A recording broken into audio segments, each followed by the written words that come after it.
Universal Culture Television, votre excellent carrefour culturel. Láti ibùgbé wọn títí fi dé ilé ìtura wọn ni àríyá ti ń wáyé. Ètò ìfinijoyè ọlọ́kan-ò-jọ̀kan sì ní tẹ̀síwájú látọ̀dọ̀ bàbá wa kábíyèsí ọba Ògbóni Àbòrìjì kẹrin ti orílẹ̀-èdè wa Benin pátá ní àyájọ́ ọjọ́ kẹsàn-án ọjọ́bọ̀ oṣù kìíní ẹ̀yìn oṣù Ṣẹ́rẹ́ tọdún 2020 ni wọ́n fi ní jẹ oyè olúwo Atlantic àti bàbá ìgbìmọ̀ Atlantic. Kábíyèsí náwó wọn nọ́ra lọ́jọ́ yìí.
Wọ́n sì mú àlàyé wá lẹ́yìn yẹn. Igi tó máa ga iju igi ẹgbẹ́ ẹ̀ lọ nínú igbó. Atẹ́gùn yóò ṣe kí ni? Yóò yọ lẹ́nu. Ṣé mọ̀ pé òun ló ga jù? Tátẹ́gùn bá dé, ṣé tilẹ̀ yẹn ló fẹ́ ni àbí tòkè náà? Tòkè ni ó fẹ́, òun ni kó ta gbòǹgbò. Èyí túmọ̀ sí pé ẹni tó bá máa yọrí ju ẹ̀dá ẹgbẹ́ ẹ̀ lọ, ìbínú eré á pọ̀. Àmọ́ Ifá kan sọ pé ipa kọ́ ó gbọ́ ṣùtì o. Ibi tó bá wo ní ṣùtì o, kó máa ké ṣùtì rẹ̀ lọ. Ẹ̀gàn ò pé kóyìn máa dùn o. Ẹ̀gàn ò pé kóyìn máa dùn o. Òjò tá a bá tọ́yìn lá ní dùn má ní lẹ́nu. Yúngbàyúngbà yúngbàyúngbà yúngbàyúngbà láyé wà á dùn bí oyin o. Ẹ níyàn kú. Etí tí ń gbọ́ mi kò níyàn kú. Ṣé rí? Ẹ rí i pé ní ìgbà táwọn ọmọ yìí dúró, tí mò ń ṣe ayẹyẹ yẹn bọ̀ láti etí ọ̀nà lọ́hùn tèmi yé mi bọ̀ tèmi ṣe kí ni nítorí ẹnìkan lọ́lọ́run ṣe máa ń dá èèyàn púpọ̀ àbẹ́ ẹ̀ gbọ́ ṣe rí ẹ̀yin tẹ́ wà ń bì tí mò ń ju owó ìránṣẹ́ sí tẹ́yìn náà dẹ̀ ń hàn tó bá wù yín tẹ́ bá lọlé ẹ lè fẹ́ sọ pé ibo ló ti àgbégbèrò àyíṣe ń kúrò náà káàkiri kí ni ṣe àbẹ́lẹ̀ yìí ó wọ òwèrè ẹ sọ bẹ́ẹ̀ ẹ sọ àbẹ́lẹ̀ burúkú àbóṣó kan ló tiẹ̀ lọ ṣẹ́ bí o gbọ́ tó fi ń kó wà látòjọ́ yìí lásìkò táwa yìí àbẹ́ ẹ̀ gbọ́ ẹ sọ bẹ́ẹ̀ tó bá jẹ́ oṣó kan náà ǹjẹ́ kò ní sún àná sí ká fún iṣẹ́ oṣó náà kí a máa gbé bí sùn ní gbogbo ilé ayé àbẹ́ ẹ̀ gbọ́ ṣé bá rí àwọn ọmọ kéékèèké yìí wàláhì àwọn ò ní sọ bẹ́ẹ̀ tí wọ́n bá ń lọlé inú wọn ó máa dùn ara ó máa yá gágá ẹni tó fi ràn yẹ́ ẹ wà nú wọn ẹni tó fi ràn ẹ̀gbọ́n ẹ wà nú wọn ẹni tó fi ràn bàbá ẹ wà nú bàbá ẹ lè wá sọ nǹkan kan inú tiẹ̀ ò ní dùn sí òun lówó òun gbówó wálé ni àbẹ́ ẹ̀ gbọ́ ẹni tó rùn ti tiẹ̀ má ṣòkòtò tí ò tẹ̀ ní yọ jáde rárá wà ń bẹ̀.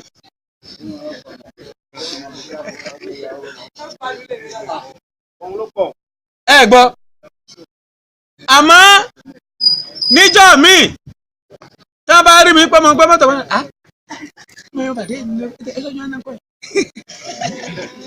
àmọ́ èèyàn máa ń yà eléyìí bú ààrẹ ṣọ́ abẹ́ kò sì tún pé olóòní àbó ti fẹ́ rí lọ́wọ́ ẹ̀ díẹ̀ ni ẹ máa bá ọ̀tá yín tí iṣẹ́ ọ̀tá mi tí èmi náà iṣẹ́ ọ̀tá yín ẹ máa bá lébú ọ̀dọ̀ fíjà mi tèmi ọ̀gá táwọn ọ̀nà ìjọ ẹ̀tẹ́ mọ́ ẹ̀ka yàmbù tó náà lọ́dọ̀ ibi làwà á rí ìrìn rídìí kí lẹ fẹ́ rí ohun tọ́lọ̀ ohun ti tò ní.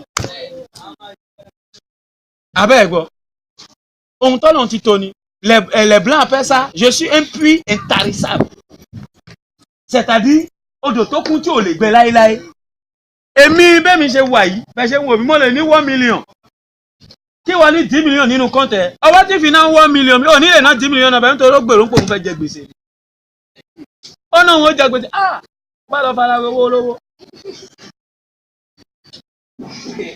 ṣé ń gbọ́dọ̀ 10 million ló ní lọ́wọ́ ń jókòó ká ní owó ọ̀tọ̀ ká lè ná owó báyìí ọ̀tọ̀ ni òun la ṣe ń sọ pé olówó wà náwó wà èmi ò mọ ọ̀nà tó kàn wá tí mò ń wálé ayé mi ò kówó sọ́wọ́ báyìí wá ǹgbà tí ìbá sì lọ mi ò ní mówó lọ. ẹ gbọ́ àbẹ́ ìdáhùn.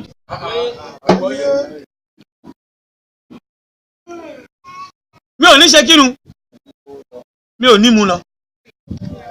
ní gbogbo ẹni tó kángun sí mi ó náwó o kò náwó o tó bá jẹ́ àsìkò tí mo gbé ní ẹ máa gbá fàájì lọ ẹ máa gbá tùǹgbà yẹn lọ olówó gan bá dúró ń tún náwó fún ó lè gbá kó fún yàn àbí kó gbá kó ní kí ní ti eléyìí gan èyí tèmi yàn wá ilé ayé ni ẹ má forí wórí ẹ tẹ̀ ìrọ̀rùn ló máa bá lọ fáwa ẹ tẹ̀ o ṣé ń gbọ́dọ̀ mi ẹ má sọ pé mo di àfọ́ oníwàásí nítorí tá a bá wọ́ọ̀dọ̀ èèyàn tí yóò bá sọ̀rọ̀ ká gbọ́ ọ̀rọ̀ àní mọrú ẹni tẹ́lẹ̀ yìí jẹ́ abẹ́ ẹ̀ gbọ́. àlàyé yìí ló wá sílẹ̀kùn fún ètò ìfinijoyè. àlùfàyídà ọlọ́wọ́ ọdún parada àbí àwọn ọgbà oyè amórí lónìí mo fà yín lọ́wọ́ sókè gẹ́gẹ́ bí olórí olúwawo Atlantic. mẹ́ta lẹ́ẹ̀kan sí Adéládé.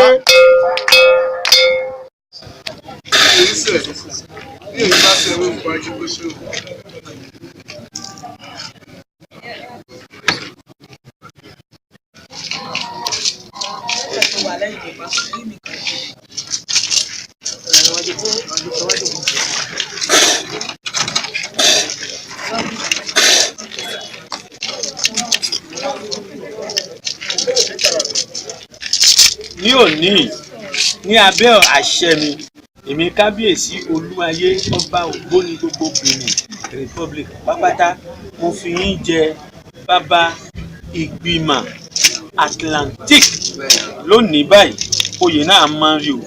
wọ́n ní a kì í fẹ́rẹ́kẹ́rẹ́ joyè lẹ́yìn àkókò. ẹnìkan kì í jẹ́ àwádé ọ̀pọ̀ ènìyàn lápè ń jàn mọ́ abáfẹ́ nìkan joyè state gẹ́gẹ́ bí kábíyèsí bàbá wọba Muhammed Muslim Ògúnyọmí olúwayé ọba Ògbóni Aborigine ti gbogbo Benin èmi gẹ́gẹ́ bí Nadiru Marota ní òrìṣà dámiláre olórí apènà Wèmé Plateau bẹ́ẹ̀ nìkan ó bá joyè ní Wèmé àwa la jáwé fún bẹ́ẹ̀ nìkan ó bá joyè ní Plateau àwa la jáwé fún ṣùgbọ́n nígbà tó ti fi bàbá wa bí jọ olórí apènà Wèmé Plateau gbogbo olórí apènà Atlantic gbogbo olóyè tí ó bá wá ní Atlantic àwọn náà máa ń jáwé fún wọn ohun tí ò sínú Ògbóni tẹ́lẹ̀ nìyẹn bó ṣe yẹ kó wà nìyẹn nítorí bàbá ká tọ́ bàbá tọ́ ó ń dẹran dín ní wọ́n ní ká tó gẹ́gẹ́ ètò gẹ́gẹ́ ni mọ̀lẹ́ ń tò iṣu tó tiẹ̀ níbẹ̀ lódindi lòún wà pákí gan tó tiẹ̀ lódindi ló wà àgbàdo tó tiẹ̀ kò yẹ lágbára Olódùmarè yìí tá a ṣe yìí kò ní yẹ tí wàá rí bẹ́ẹ̀ yóò ṣe bẹ́ẹ̀. àwọn ìjòyè tuntun yìí fohùn sílẹ̀. tuntun ti ẹgbẹ́ Ògbóni ti Benin Republic lónìí oyè tí mo jẹ náà ni olórí gbogbo olúwo ti Atlantic lápapọ̀ ti ìlú Benin Republic níbí inú mi dùn gan-an èmi ni bàbá ìgbìmọ̀ Atlantic. ọba Ògbóni mọ̀ ń báṣẹ́ ẹ̀ lọ.